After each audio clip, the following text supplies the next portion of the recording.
నమస్తే welcome to Sakshi education Andhra Pradesh public service commission నుంచి ఆంధ్రప్రదేశ్ దివ్యాంగులు ట్రాన్స్జెండర్ సీనియర్ సిటిజన్స్ సంక్షేమ శాఖలో వార్డెన్ పోస్టుల భర్తీకి నోటిఫికేషన్ విడుదలైంది।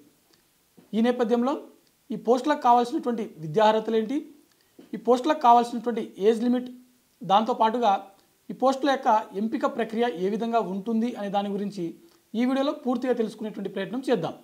ముందుగా ఈ వీడియోని చూస్తున్నటువంటి ప్రతి ఒక్కళ్ళు కూడా ఈ వీడియోని తప్పకుండా లైక్ చేయండి। అలాగే సాక్షి ఎడ్యుకేషన్ను ఇంకా సబ్స్క్రైబ్ చేసుకోకపోతే ఇప్పుడే సబ్స్క్రైబ్ చేసుకోండి। ఈ పోస్టులకు సంబంధించిన ఏజ్ లిమిట్ చూసినట్లయితే 18 సంవత్సరాలు, మినిమం 18 సంవత్సరాల నుంచి మ్యాక్సిమం 42 సంవత్సరాల మధ్యలో ఉన్నటువంటి అభ్యర్థులు ప్రతి ఒక్కళ్ళు కూడా ఈ పోస్టులకు దరఖాస్తు చేసుకోవచ్చు। మరి ఈ పోస్టుల యొక్క దరఖాస్తు ప్రక్రియ ఎప్పటి నుంచి మొదలు కానుందనంటే అక్టోబర్ 8 నుంచి అక్టోబర్ 28 వరకు, అంటే నెక్స్ట్ మంత్ 8వ తేదీ నుంచి 28వ తేదీ వరకు Andhra Pradesh public service commission official వెబ్సైట్లో అందుబాటులో ఉంటుంది।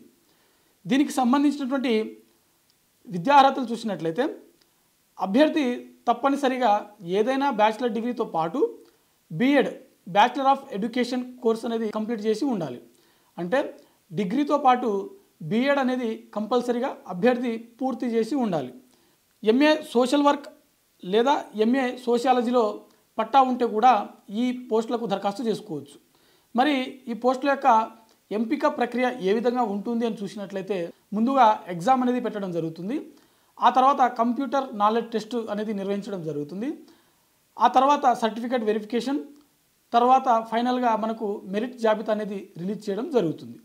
మరి ఈ ఎగ్జామ్ ప్యాటర్న్లో మనకు ఏ సబ్జెక్టుల నుంచి ఎన్ని పేపర్లకు ఉంటుంది అని చూసినట్లయితే మొత్తం 2 పేపర్లకు మనకు పేపర్కి 150 మార్కుల చొప్పున ఈ ఎగ్జామ్ అనేది కండక్ట్ చేయడం జరుగుతుంది।